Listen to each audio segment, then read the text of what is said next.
Could you guys please be quiet?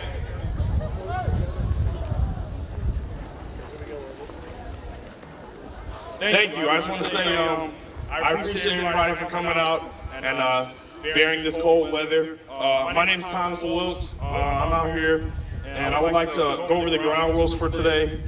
Today we're out here to remember the 17 lives lost in that tragic incident in Florida.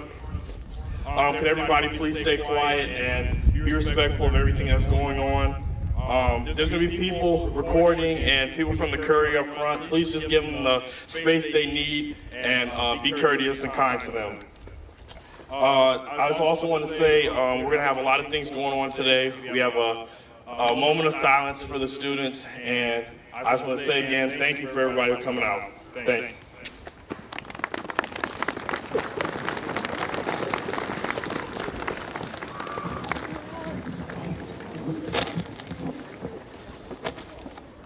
Good morning, everyone. My name is Alice Wu, and I'm a senior here at Solon High School. Exactly 1 month ago, 7 innocent human beings lost their lives in a tragic shooting at Marjorie Stoneman Douglas High School in Parkland, Florida. These 17 individuals, including hopeful students, dedicated coaches, and caring teachers, are no longer with us.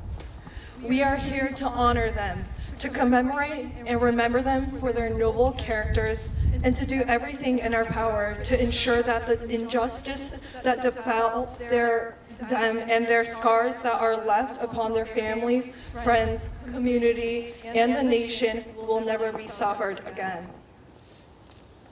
We are here to grieve, but we must know that out of our grief, sorrow, shock, and indignation, we can either tolerate our emotions and go about our daily lives, or we can stand up for those 17 innocent students, coaches, teachers, as well as our own students, coaches, and teachers, to ensure that no person should ever lose his or her life or live in fear because of senseless violence. We are here to understand that though we may not have known the victims of the shooting at Marjorie Stoneman Douglas High School personally, we are bound to pay our respects to them through our connection as fellow students, coaches, teachers, but most importantly, human beings.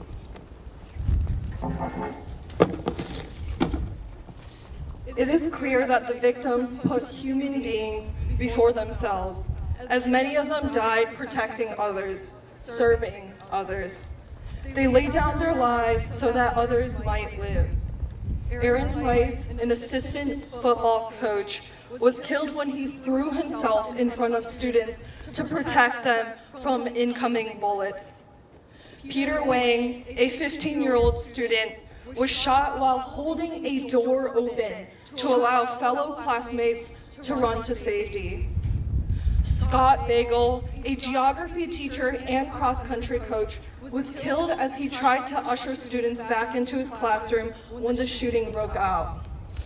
Chris Hickson, the school's athletic director and a naval reservist, was deployed to Iraq in 2007.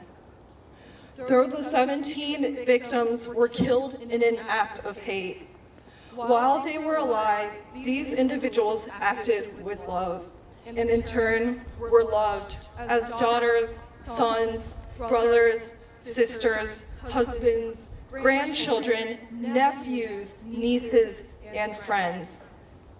Their looming absences will forever change every single person that not only knew them and loved them, but have simply heard of the lives that they led.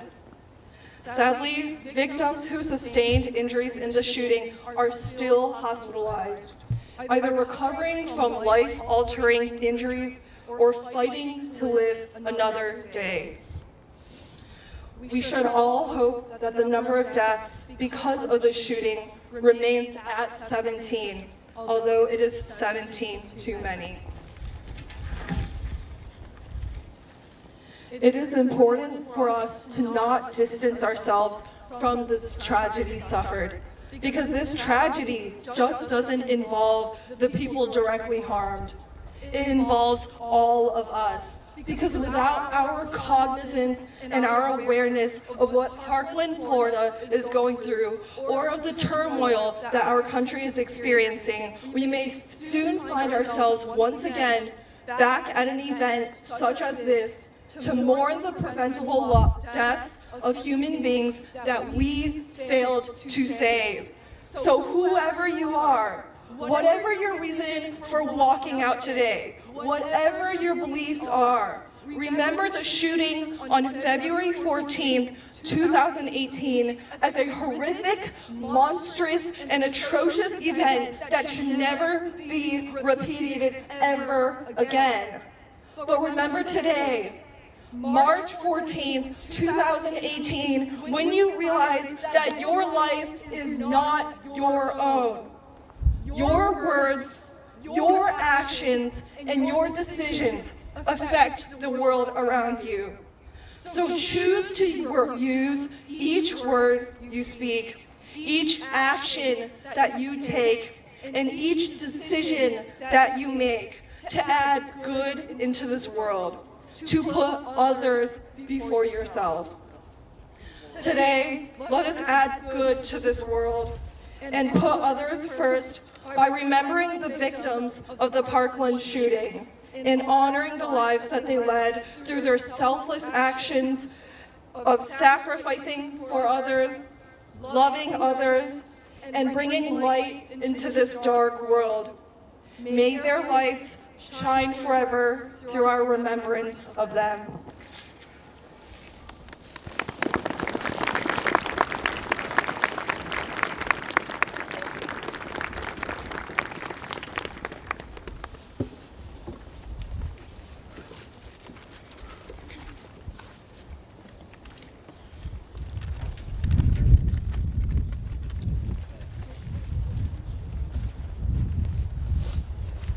Hi, my name is Naya Patel. And I'm Emily Iaz, and we're your student council presidents. Today we are going to be recognizing the 17 lives that were lost. We will be having a moment of silence for each life, and it will be 15 seconds for each. Alyssa Al-Hadaf.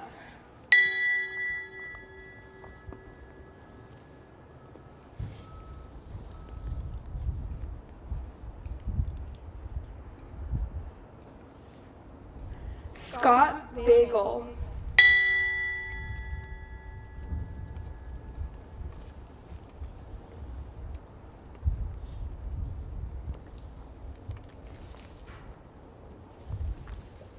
Martin Duque Anguiano.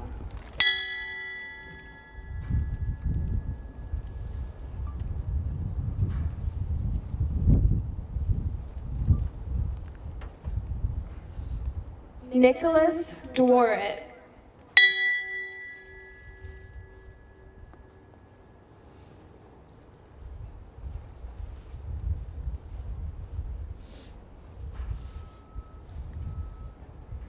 Aaron Bice.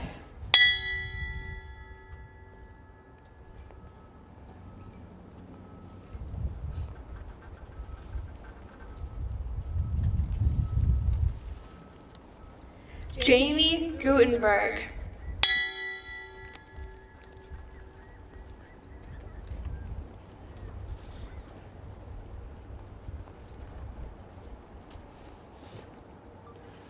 Christopher Hickson.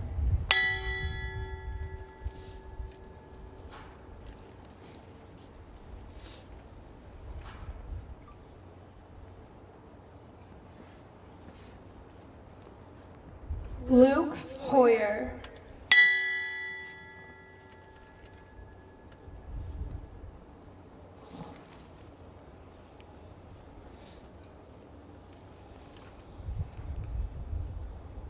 Cara Lauren.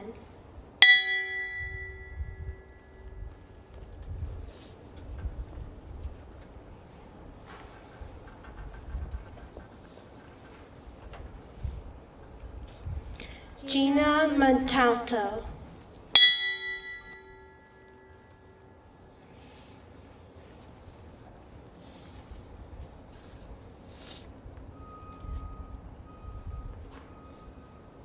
Joaquin Oliver.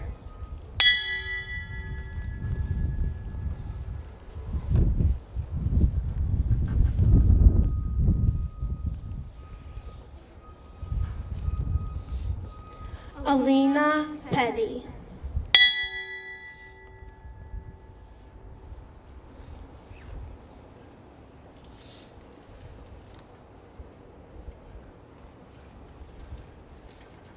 Meadow Pollock.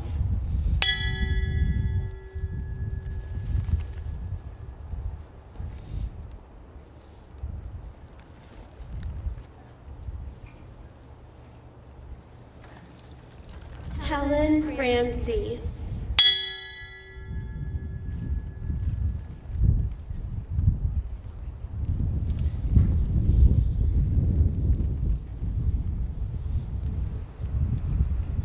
Alexander Schechter.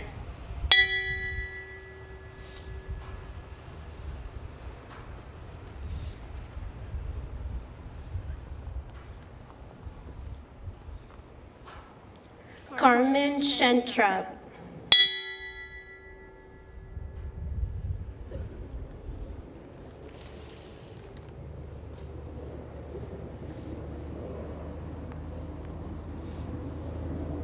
Peter Wang.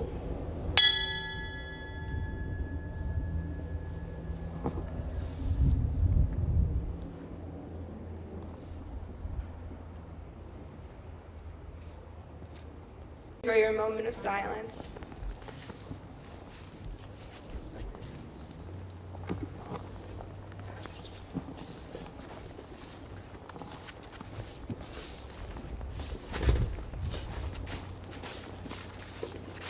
Hi, my name is Shobita Sanjeevan, and I'll be introducing Music in Motion. Music in Motion will be singing a portion of their ballad, You Have More Friends Than You Know. We hope that during these tragic times, and during these times of fear, we hope that this song provides a reminder that Parkland, Florida is not alone in this fight for student safety. That students from Solon and students across the nation are supporting each other and uniting in this national walkout to spark the movement so that no child, no teacher, and no parent will have to fear for their life. Thank you and enjoy.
Thank you, Music in Motion. I think that was a really touching performance. I think they're special about all coming together today to mourn those lost at Parkland. So we're here to grieve for the lives lost at Parkland that Alice so touchingly commemorated. But we're also here today to grieve the tens of thousands of lives lost to gun violence each year. So let's honor those who died at Parkland, those still fighting for their lives weeks after the shooting, and the thousands killed each year from gun violence by changing America's social order of guns. As an American, we are 10 times more likely to die. We are 10 times more likely to die from guns than in any other developed country on earth. We can't just let Parkland be another shooting, another statistic. It has to be the last. Previously, following Columbine or Sandy Hook or San Bernardino or Charleston or Orlando or Fort Lauderdale or Burlington or Roseburg or Las Vegas, and the list just goes on and on, we have done nothing. Our politicians have sat in their gilded thrones tweeting thoughts and prayers, but we haven't seen any policy or change. The previous generation has failed us. It's our responsibility to step up and do something. We have to care. It's our safety, our friends' safety, our teachers' safety, everyone's safety. We all own a stake in this fight. It is no longer acceptable to sit back and say gun violence isn't an issue, because it is. It's no longer acceptable to sit back and say this issue is too contentious to talk about, because if the time isn't now, then when? It's no longer acceptable to sit back and say reform won't change anything, because it will. It's no longer acceptable to sit back and say the time isn't now, because it is. It's no longer acceptable to sit back and say someone else is taking care of it, because they aren't. And it's no longer acceptable to sit back and say that as students we don't have a voice, because we do. We have a voice. We will be heard, and we won't stop pushing forward until we see change. A lot of the criticism I've heard about this walkout isn't against stopping gun violence, but rather it's a belief that just a walkout won't change things. But that's the attitude that won't get things done in the first place. So you're right, just a walkout might not change everything, but it's the spark. It's the spark that's beginning a blaze that's lighting a path across America, where students are stepping up together and saying enough is enough. So how can we make change? On Saturday, March 24th, we will march in cities across the country, including Cleveland's Public Square. We will participate in these events to raise awareness in the media and come together under the banner of change. We will call representatives, we will write letters to make them aware about our opinion, because they represent us, not powerful corporations. We will sign petitions to send to elected officials so that they can see how much of the public cares so deeply about this topic. We will participate in JSA's debate next Wednesday, educate ourselves about this issue, and learn about the bills circulating Congress right now regarding gun reform. We will turn out to vote in November, exercise our voting franchise, and hold our politicians accountable. No longer will they ignore our voice. Finally, we will run for office ourselves in a couple years and step up to the plate, because no one else is.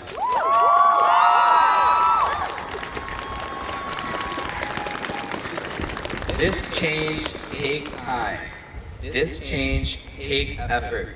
And this change takes the joint voices of millions of kids like us standing up and speaking out, but together, this change is achievable.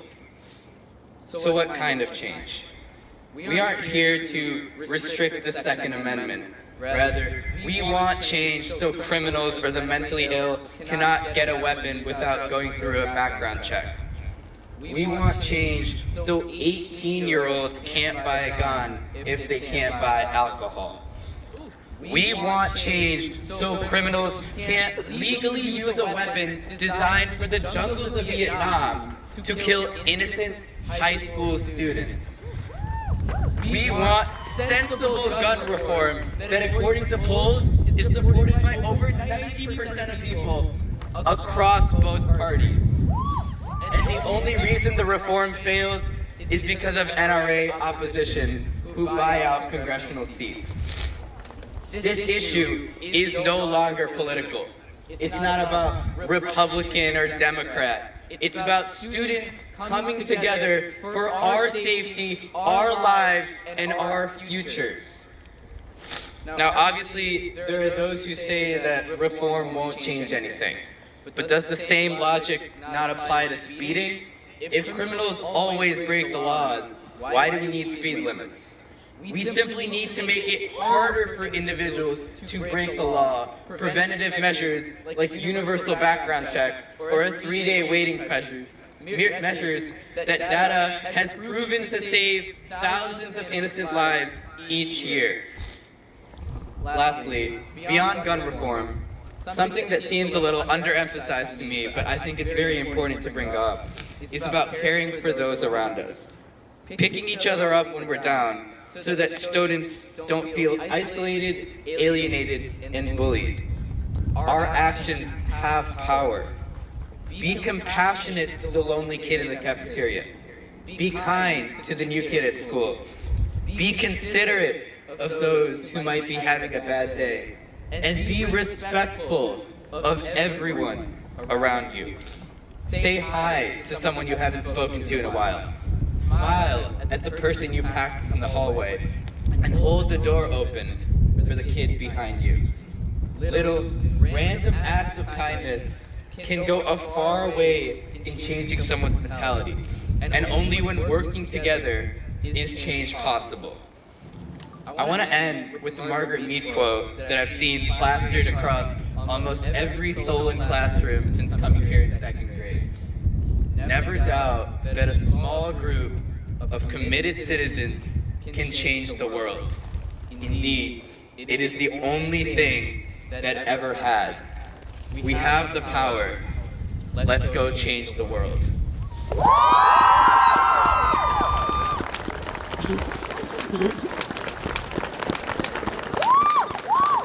Thank you everyone for coming out. We can head back into class.